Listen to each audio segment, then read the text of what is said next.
అందరికీ నమస్తే అండి. Good morning. ఈనాడు, ఆంధ్రజ్యోతి, సాక్షి మూడు ప్రధాన వార్తాపత్రికల్లో వచ్చిన వార్తలు, వాటి వెనక వాస్తవాలు ఈరోజు మనం ల్యాప్టాప్లో చెప్పుకుందాం. నేను బయట జర్నీలో ఉన్నాను. నేను ఎక్కడికి వచ్చాను అనేది నిన్న పేపర్ వీడియోలో చెప్పాను, లాస్ట్లో చెప్పాను. సో చూసే ఉంటారు చాలామంది. సో అనుకోకుండా జర్నీలు ఎక్కువ చేయాల్సి వస్తుందిలే, ప్రొఫెషనల్గా, వ్యక్తిగతంగా, చాలా రకాలుగా. సరే, తటస్థంగా ఉండలేకుంటే తప్పుకోండి అని నిన్న మన రాష్ట్రానికి కేంద్ర ఎన్నికల సంఘం అధికారులు వచ్చారు కదా. వాళ్ళు మన రాష్ట్రంలో జరుగుతున్న పరిణామాల పట్ల ఆశ్చర్యం వ్యక్తం చేశారు, సంభ్రమాశ్చర్యాలకు గురయ్యారు. ఏంటి, ఇలా కూడా ఓటర్ల జాబితాలో అవకతవకలు చేస్తారా? అధికారులు ఇలా కూడా పనిచేస్తారా?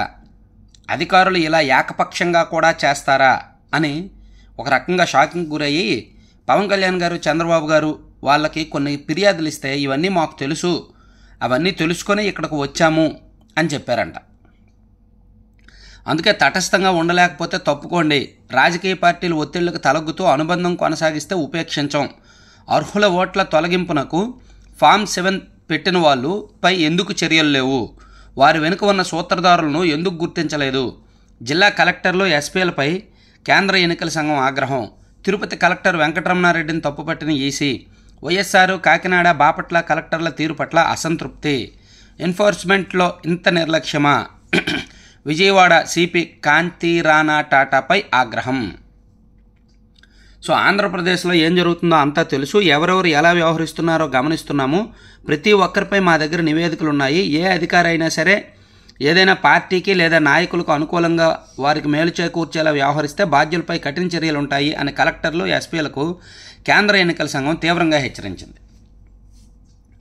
అయితే ఎన్నికల విధుల్లో, ఎన్నికల ప్రక్రియలో అవినీతి చేసి లేదా ఏకపక్షంగా వ్యవహరించి చర్యలకు లోబడిన వాళ్ళు భవిష్యత్తులో ఇటువంటి విధుల్లో పాల్గొనలేరు. ప్లస్ వాళ్ళ కెరీర్ మీద రిమార్క్ పడుతుంది. ఐఏఎస్లు, ఐపీఎస్లు ఈ విషయంలో చాలా జాగ్రత్తగా ఉండాల్సి ఉంటుంది. సో అందుకే ఎన్నికల అధికారులు కూడా చాలా సీరియస్గానే చెప్పారు.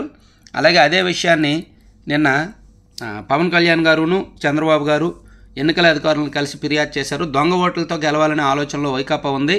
వాలంటీర్లు, సచివాలయ సిబ్బందితో ఎన్నికలు నిర్వహించే ప్రణాళికలు వాళ్ళు ఉన్నారు. కేంద్ర ఎన్నికల సంఘానికి ఫిర్యాదు చేశాము, మీడియాతో చంద్రబాబు, పవన్ కళ్యాణ్ అనేది రాశారు. అలాగే పాపం వైసీపీ కూడా ఏదో ఒక ఫిర్యాదు ఇవ్వాలి కదా. అక్కడ టీడీపీ వాళ్ళు, జనసేన వాళ్ళు ఫిర్యాదు ఇస్తున్నప్పుడు వైసీపీ వాళ్ళు కూడా ఏదో ఒక ఫిర్యాదు ఇవ్వాలి కాబట్టి వీళ్ళు కూడా ఇచ్చారు.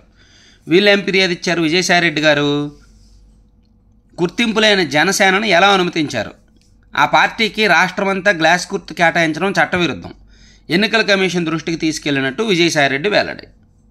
అది వీళ్ళు ఇచ్చిన ఫిర్యాదు. ఇక తర్వాత చూసుకుంటే ఓటర్ జాబితా అవకతవకలపై ఎఫ్ఐఆర్ నమోదు చేయాలి, తుది జాబితాల ప్రచురణకు ముందే దోషులను శిక్షించాలి, పక్షపాతంగా వ్యవహరించే కలెక్టర్లు, ఎస్పీలను బదిలీ చేయాలి, కేంద్ర ఎన్నికల సంఘం ప్రధాన కమిషనర్కు తెదేపా, జనసేన అధినేతల లేఖ. ఓటర్ జాబితా అవకతవకలపై ఎఫ్ఐఆర్ నమోదు చేయాలంటే దాదాపుగా వైసీపీ కార్యకర్తల మీద ఒక 5,000 మంది మీద ఎఫ్ఐఆర్లు కట్టాలి, అంత సీరియస్ అఫెన్స్ ఉంటుంది. అలాగే పక్షపాతంగా వ్యవహరించే కలెక్టర్లు, ఎస్పీలను బదిలీ చేయాలన్నా సరే ఆల్మోస్ట్ మన రాష్ట్రంలో సగం మంది ఎస్పీలు, కలెక్టర్లు వేసిపోతారు. సో దీని మీద ఏం జరుగుతుంది అనేది చూద్దాం. ఇక మరో కీలకమైన వార్త ఉంది. ఎన్నికల ప్రక్రియ అంతా ధనుంజయ రెడ్డి కొనసన్నల్లోనే. వైకాపా అభ్యర్థుల ఎంపిక నుంచి అధికారుల పోస్టింగుల నుంచి చూసేది ఆయనే. ఎన్నికల నాటికి 70,000 మంది తెదేపా వాళ్ళను జైల్లో పెట్టే దుర్మార్గపు ప్రణాళిక. కేంద్ర ఎన్నికల సంఘం అధికారులతో చంద్రబాబు, పవన్ కళ్యాణ్. ఒక ఐఏఎస్ అధికారి అయి ఉండి ఆయన ఎన్నికల విధుల్లో కీలక రోల్ పోషిస్తున్నారు. సో ఆయన మీద చర్యలు తీసుకోండి అని ధనుంజయ రెడ్డి గారి మీద ఫిర్యాదు చేశారనమాట చంద్రబాబు గారు, పవన్ కళ్యాణ్ గారు. సో అదే వార్తని హైలైట్ చేశారు. అలాగే ఆంధ్రజ్యోతిలో కూడా అదే వేశారు. మాకంతా తెలుసు, తట్టుకోలేమంటే ఇప్పుడే తప్పుకోండి, అలర్ట్గా ఉండాల్సిందే, మరోసారి చెప్పం, ఏపీ గురించి తెలుసుకునే ఇక్కడికి వచ్చాం, ఇప్పుడు కాబట్టి మాటలతో సరిపెడుతున్నాం, షెడ్యూల్ వచ్చాక సీరియస్ యాక్షన్, కలెక్టర్లు, ఎస్పీలపై ఎన్నికల కమిషన్ ఆగ్రహం, బెజవాడ, తిరుపతి పోలీస్ బాసులపై ఫైర్, పార్టీ యాటిట్యూడ్ ఉంటే వైదొలగాలని వార్నింగ్, తిరుపతి, చంద్రగిరిపై ఎన్ని ఫిర్యాదులా అని అసహనం. అలాగే ఇన్ని అక్రమాలు ఏ రాష్ట్రంలో అయినా చూశారా, ఎన్నికల కమిషన్ను ప్రశ్నించిన బాబు, పవన్. ఒక్క నియోజకవర్గంలోనే 33,000 ఓట్లు చేర్పు, టీచర్లను పక్కన పెట్టి మహిళా పోలీసులక, 70,000 మంది కార్యకర్తలపై తప్పుడు కేసులు. ధనుంజయ రెడ్డి కొనసాగంలోనే ఎన్నికల రాష్ట్ర కమిషన్. ఎన్నికల అధికారి కుటుంబ రక్షణకు కేంద్ర సాయం. చంద్రబాబు పవన్ ఫిర్యాదు. శ్రద్ధగా విన్న సిఈసి టీం. ప్రజలకు నమ్మకం కలిగేలా ఎన్నికల నిర్వహణకు హామీ.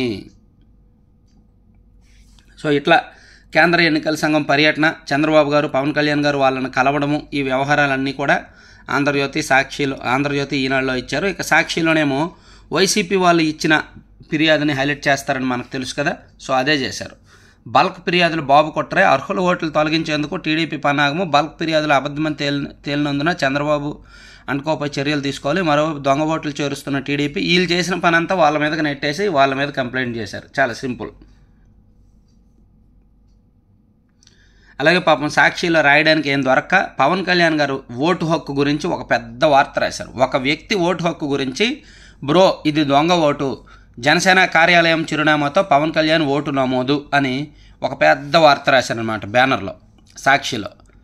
ఆయన పార్టీ ఆఫీస్ పేరుతో, పార్టీ ఆఫీస్ అడ్రస్తో ఓటు హక్కు తీసుకున్నాడంట. సో అది దొంగ ఓటు అనేది సాక్షి వాదన. గత ఎన్నికల సమయంలో ఆయనకు విజయవాడ తూర్పు పరిధిలో ఓటు ఉండేది, కానీ ఇటీవల మార్చారు, అది దొంగ ఓట్ల కిందకు వస్తుంది అని, బ్రో ఇది దొంగ ఓటు అని పవన్ కళ్యాణ్ గారిని ఉద్దేశించి సాక్షిలో రాశారు. ఇక వేరే వార్తలకు వెళ్తే,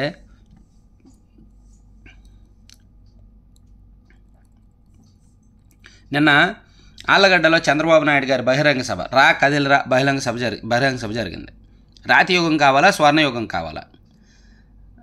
జగన్ రెడ్డి రాయలసీమ ద్రోహి, క్షమించాలా? సీమలో ఒక్క ప్రాజెక్ట్ అయినా నిర్మించారా? అంగన్వాడీలకు అన్నగా అండగా ఉంటా. ఆళ్లగడ్డ రా కదలరా సభలో చంద్రబాబు గారు. సో ఆళ్లగడ్డలో నిన్న మీటింగు బ్రహ్మాండంగా జరిగింది. ఆళ్లగడ్డ లాంటి ఏరియాలో, ఆళ్లగడ్డ, నంద్యాల లాంటి ఏరియాల్లో ఇటువంటి మీటింగులు, టీడీపీ మీటింగులు సక్సెస్ అయితే ఆ క్యాడర్కు ఒక కిక్ వస్తుంది. సో అది నిన్న ఆళ్లగడ్డ టీడీపీ వాళ్ళకు బాగా వచ్చింది. అలాగే కాకి లెక్కలు, నిరుద్యోగులకు చుక్కలు. రాష్ట్రంలో నిరుద్యోగుల సంఖ్యను తగ్గించేస్తున్న వైకాపా సర్కారు. ఇప్పటికే వెబ్సైట్లో నమోదైన 1.16 లక్షల మంది వివరాలు గాలికి. తాజాగా జాతీయ పోర్టల్లో 3 లక్షలే చూపుతున్న వైనం. ఉద్యోగాలు కల్పించకపోగా కాకి లెక్కలతో గందరగోళం. కేంద్రం నిధులిచ్చినా అందిపుచ్చుకోలేని దౌర్భాగ్యం. అద్దె భవనాలు, ఇరుగ్గదుల్లోనే నిరుద్యోగుల అవస్థలు అని మరో వార్త రాశారు. యాక్చువల్లీ మన రాష్ట్రంలో 6,16,000 మంది నిరుద్యోగులు ఉన్నారు అని సాక్షాత్తు అసెంబ్లీలోనే లాస్ట్ ఇయర్ 2023 జనవరిలో అసెంబ్లీలోనే ప్రభుత్వం చెప్పింది అధికారికంగా. ఆ విషయాలు వెబ్సైట్లో కూడా పెట్టారు. కానీ ఇప్పుడు ఆ వెబ్సైట్లో వివరాలన్నీ డిలీట్ చేశారంట. అది రాశారు. సో నిరుద్యోగులు కడుపు మంట ఎన్నికల్లో చూస్తుందిలే ప్రభుత్వం. నిరుద్యోగులు, అలాగే అంగన్వాడీలు, అలాగే ఆశా వర్కర్లు, అలాగే పారిశుద్ధ్య కార్మికులు, వీళ్ళందరూ కూడా. అంగన్వాడీలపై కత్తి దూసిన సీఎం. విధుల నుంచి ఎందుకు తొలగించకూడదో సంజయ్ ఇవ్వాలంటూ నోటీసులు. 10 రోజుల్లోగా స్పందించకపోతే శాఖాపరమైన చర్యలు. పోరాటం కొనసాగిస్తామని అంగన్వాడీలు ప్రకటన. రాష్ట్ర వ్యాప్తంగా కొనసాగుతున్న ఆందోళనలో అరెస్టులు. పాపం ఉద్యోగులు, ఉపాధ్యాయులు అనుకున్నారేమో, వాళ్ళైతే నోటీస్ ఇవ్వకముందే భయపడి లొంగిపోతారు. కానీ అంగన్వాడీలు అలా కాదు. అంగన్వాడీలు మొండిగా పోరాడుతున్నారు. ఇక రాజ్యసభకు వైకాపా అభ్యర్థుల ఖరారు. వైవి సుబ్బారెడ్డి, ఎమ్మెల్యేలు గొల్లబాబురావు, శ్రీనివాసులకు అవకాశం. అంటే వైసీపీలో ఎమ్మెల్యే టికెట్లు ఇవ్వలేని వాళ్ళకి, ఒక కాపు సామాజిక వర్గానికి చెందిన చిత్తూరు ఎమ్మెల్యే శ్రీనివాసులు గారికి, అలాగే ఎస్సీ గొల్లబాబురావు గారికి కూడా రాజ్యసభకు అవకాశం ఇస్తున్నారు. అలాగే వైవి సుబ్బారెడ్డి గారికి ఇస్తున్నారన్నమాట. అదొకటి ఇచ్చారు. అలాగే వైకాపాలో సమన్వయం చిక్కదే. పార్థసారథితో రాత్రి వరకు మంతనాలు. వెనక్కి తగ్గన ఎమ్మెల్యే. వెల్లంపల్లితో కలిసి పనిచేయాలంటూ విష్ణుకు నచ్చజెప్పిన అధిష్టానం. లోక్సభ స్థానాలపైన చర్చలు. కొలిక్కి రాకపోవడంతో 3వ జాబితా ప్రకటన నేటికి వాయిదా. సో 3వ జాబితా పాపం లాస్ట్ జాబితానంట. అదే దాదాపుగా 25 నుంచి 30 సీట్ల వరకు మారుస్తారంట. అక్కడెక్కడ కొలిక్కి రావట్లేదు, చాలామంది అంగీకరించట్లేదు కాబట్టి ఇది లేట్ అవుతుంది. అలాగే మరో విషయం ఏంటంటే, పార్థసారథి గారు ఈ నెల 18వ తేదీన టీడీపీలో జాయిన్ అయ్యే అవకాశం ఉంది. ఆయన ఏ నియోజకవర్గం నుంచి పోటీ చేస్తారు అనేది మనం ఆల్రెడీ నిన్న ఏపీ 175లో ఒక వీడియో చేశా, చూడండి. ఆయన ఆల్రెడీ టీడీపీతో టచ్లో ఉన్నారు. టీడీపీలో జాయిన్ అయ్యే అవకాశాలు ఉన్నాయి. ఈ నెల 18వ తేదీన అంటే ఎన్టీఆర్ గారు వర్ధంతి రోజు గుడివాడలో చంద్రబాబు గారి మీటింగ్ ఉంది. అప్పుడే పార్టీలో జాయిన్ అయ్యే అవకాశాలు ఉన్నాయన్నమాట.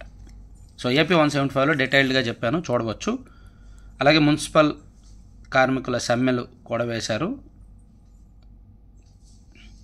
ఇక చూడండి, ఇది సంగతిలో కార్టూన్.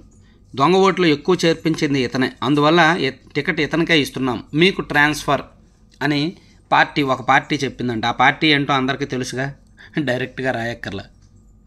సో ఇవన్నీ ఈనాడులో మొదటి పేజీ బ్యానర్ వార్తలు. అలాగే ఆంధ్రజ్యోతిలో చూసుకుంటే రాతి యుగం కావాలా స్వర్ణయుగం కావాలా అని చంద్రబాబు గారు నిన్న ఆళ్లగడ్డలో అడిగిన విషయాన్ని చాలా స్పష్టంగా ఆంధ్రజ్యోతిలో ఒక పెద్దగా వార్తగా రాశారనమాట.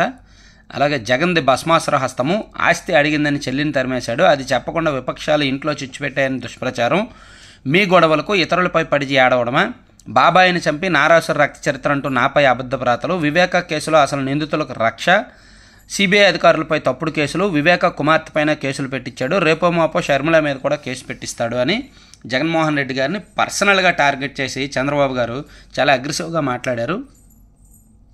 అదొకటి చూడొచ్చు. అలాగే చివరిదాకా సాగదీత, మలి జాబితా విడుదలకు వైసీపీ జంకు అనేది ఇచ్చారు.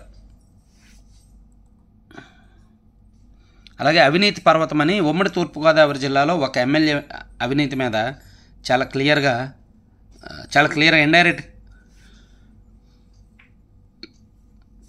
ఇండైరెక్ట్గా రాశారు. ఆ పేర్లు ఆ హెడ్డింగ్లోనే ఉంది పేరు, అవినీతి పర్వతం, రాయి రప్ప కాలువ మట్టి భూములన్నీ ప్రసాదాలే అలాగే పర్వతం, దానిలోనే ఉంది ఆ ఎమ్మెల్యే గారి పేరు. సో ఇది ఆంధ్రజ్యోతిలో రాశారనమాట. ఈరోజు షార్ట్కట్లోనే చెప్తున్నా. సో ఎందుకంటే మనకి బయట ఉన్నప్పుడు నెట్ కొంచెం సమస్య ఉంటుంది, ఫైల్ లెంత్ పెరిగే కొద్దీ స్లోగా అప్లోడ్ అవుతుంది. ఇక సాక్షిలో చూసుకుంటే ఇదిగో బడుగు బలహీన వర్గాలు భారీ, ఇది రాలేదండి, జనం రాలేదండి, చూడండి సన్నగా ఉంది రోడ్డు, సన్న రోడ్ల మీద మీటింగ్ పెట్టేశారు, అటు ఇటు ఫ్లెక్సీలు పెట్టేసి లాంగ్ షాట్ ఫోటో ఒకటి తీశారు, భారీగా జనం వచ్చినట్టు, జనంలో ఓ భాగం అని రాశారు పులిహార. ఇక కోర్టు ద్వారా లోకేష్కు నోటీసులు ఇవ్వండి ఆదేశించిన ఏసీబీ న్యాయస్థానము, రెడ్ డైరీ బెదిరింపుల కేసులో నోటీసులు తీసుకునేందుకు లోకేష్ సస్యమేరా, అదే విషయాన్ని న్యాయస్థానం దృష్టికి తీసుకెళ్లిన సిఐడి, లోకేష్ తీరుపై కోర్టు ఆగ్రహము, నోటీసులు పంపాలని కోర్టు అధికారులకు ఆదేశం, అదొకటి ఇచ్చారు. తర్వాత 1,00,000 ఎకరాలు సస్యశ్యామలం, ఇది నమ్మిన వాళ్ళు నమ్ముతారులే, 1,00,000 కాదు 1,000 ఎకరాలు అయితే చాలు. సో ఇవి 3 పత్రికల్లో ఉన్న అంశాలు. Thank you.